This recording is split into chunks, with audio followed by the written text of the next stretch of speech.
here's one that I'm excited about. First caveat I think we got to throw out there though is that all of us are personally connected to other rifle companies. That being said, I think we're all of the belief that lots of companies can make good products, and that doesn't take anything away from other people's products. So Cobalt Kinetics approached us about being a dealer last year at SHOT Show, and so we've carried some of their rifles, and with some very fast talking, I was able to convince them to send us this one to shoot. It is not every day that you can get some of these premium rifle companies to just send you a $3,500 rifle to shoot. So, and that's the cost of it. Something like that. I'm not sure. Caitlin's probably gonna kill me. We'll fly it in with the intro. Yeah.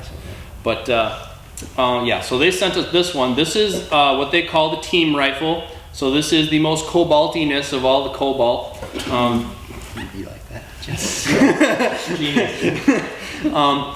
It looks like the one that ejects mags automatically. It is not. That one is coming soon. They tell me those are going to be released in about April, and we will have some of those in the shop. But other than that, this has kind of all the unique stuff that they do.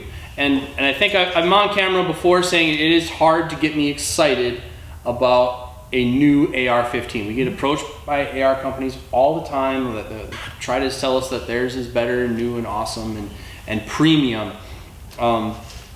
This one, I'm always excited by companies who are actually trying new and innovative things.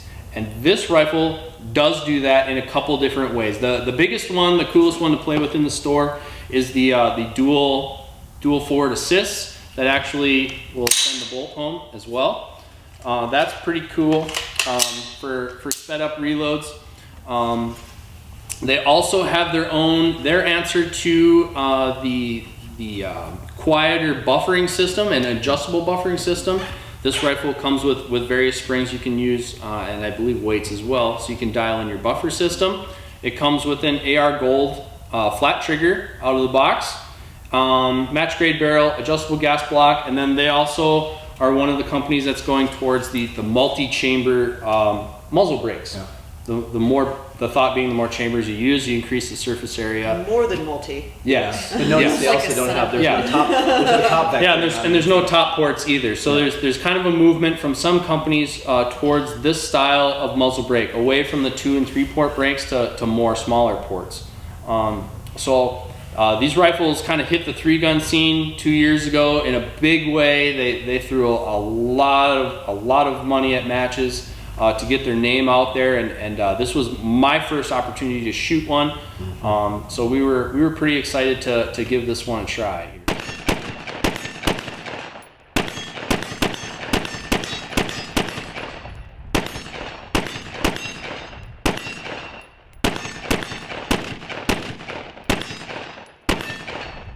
They sure know how to make a rifle look sexy. I'll say that first off the bat. That's a very attention-grabbing design. You put this thing on the wall, everyone is going to be looking at it, you know, at the gun store.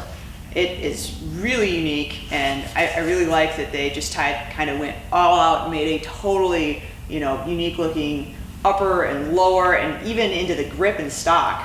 You know, it looks high quality. It looks really good. And I like the fact that they, you know, because they're doing everything their own crazy billet manner, they've got this huge mag well on there. So that's really nice too. Big funnel. Yeah. So I like shooting it. I mean, it was super soft shooting. Awesome trigger. You guys said it was AR Gold trigger? Yeah. Really nice trigger. I like the controls. You know, all the controls they put on really nice. I like that they, you know, have an upper that basically has like the mount for the handguard built into it. So it's just a really slick looking, you know, mean looking rifle. So it's, you know, something I'd be happy to, you know, carry in the shop and sell, because it's going to be attention grabbing and everything, and it's fun to shoot, that's for sure. I'd like to try out, you know, some accuracy, you know, shoot some groups with it, see how that goes, because that's always going to be really important to me for an AR, you know, that's an accurate shooting gun. Yep. So I'd add that criteria on there, you know, it's kind of being unknown for me at this point, but, you know, everything else is a lot of fun. I think it is, you know, it is a match grade barrel, whatever that means. This one's fluted. They also, proof research barrels are really popular right now. I believe the proof research barrels are an option on Nice. these as well. That's So, very cool. so there's definitely the barrel to match, from what I understand. Laura? First impressions, usually one of the things I'm really uncomfortable fitting into rifles right away, especially like, I've shot a few different ARs and going out there right away, usually like trying to shoulder it and get a good picture and get a good grip on the handguard and things like that, for me take a little bit longer to ease into.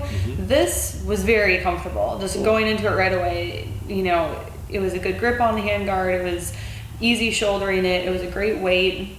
And then, I just felt really comfortable right off the bat, and that's something that that's my first impression as far as when I shoot anything, is the comfortability of it. And then the trigger, I wasn't used to it having such a nice trigger in a stock AR, so it was actually it was outperforming me. I had to do a couple different rounds to actually let the trigger do its job because it was doing it so great. So once I got comfortable with that as well, then it was actually really, really fun to shoot. Very smooth, very comfortable.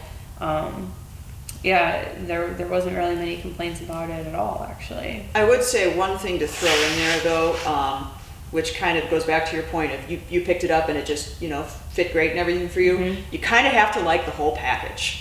If you don't like the stock or whatever and you want to put something else on there, I think it's really going to break it up a lot.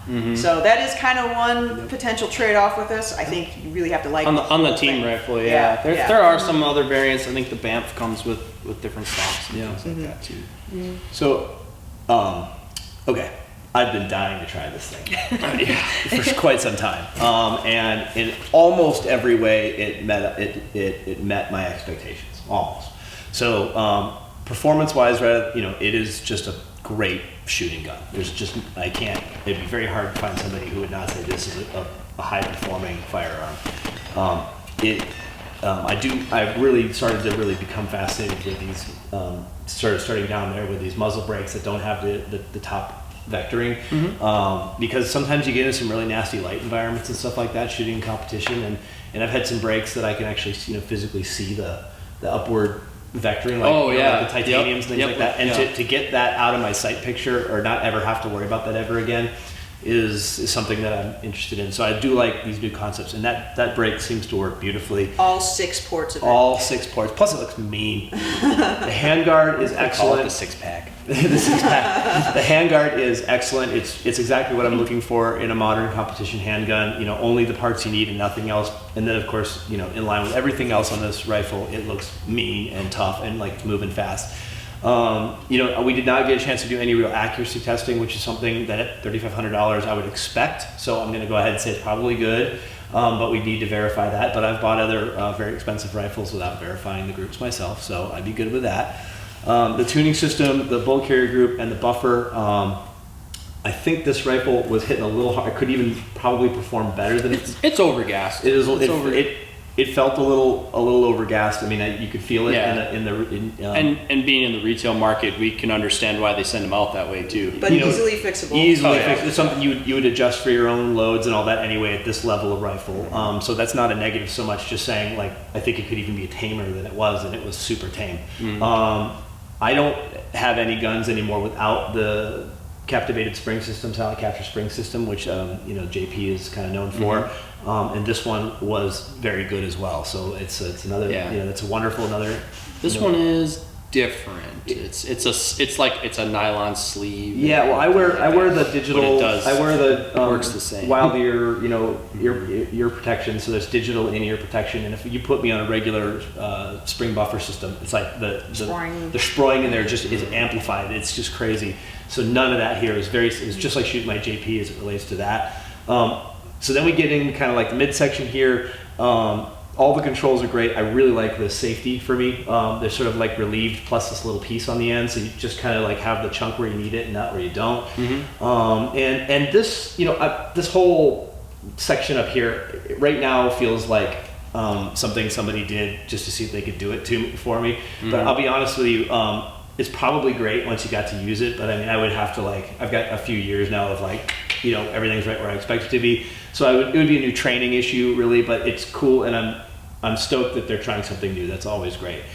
Let's just hope it holds up over the years. That's, you know, and with any new AR part, the question isn't how great it is or how well it works, as much as, you know, 2 years from now, are you going to replace this twice? And that's where the sort of stuff I love ends. This rifle doesn't fit me, and there's nothing I could do about it.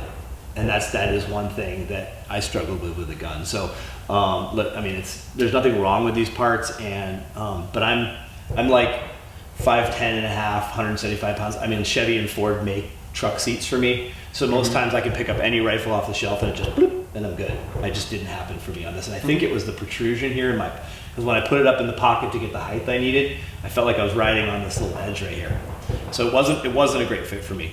And that is a downside. I mean, you know, because it is pretty much a monolithic rifle in finish, right? It's just totally one solid, awesome looking piece. So I give it a thumbs up. There's no question this is an awesome rifle, worthy of the price, and would rival any of the other sort of $3,500 rifles I've seen out in the marketplace. But this particular one probably doesn't end up in my collection without some modification in the back end. And so that's kind of where I'm at. So thumbs up, then I'll pass it off to Adam. I'm definitely a thumbs up as well. I really liked it. They made a really solid feeling rifle, which is hard to achieve sometimes in ARs. They made an 18-inch rifle that I liked, which is getting harder and harder to do. That's true. Yeah, I'm normally more about the short rifles. But this one, I do like the way it all came together. This is a rifle that I would buy off the shelf, and I wouldn't change anything. I would put an optic on it, and it's ready for the big stage, as their shooters obviously perform very well with these also. Yep. I do really like it, the way it turned out, and I am definitely it's an interesting rifle. They're doing new and innovative things to the AR, and they're pushing the AR to a new level, and so I really like that. Yep. And I was glad we got the chance to try it. So. Laura? I give it a thumbs up. Simple. All right. Kate? Thumbs up. I mean, if you're looking for an AR that kind of breaks out of the typical aesthetics, this is definitely a cool option that's out there that shoots great.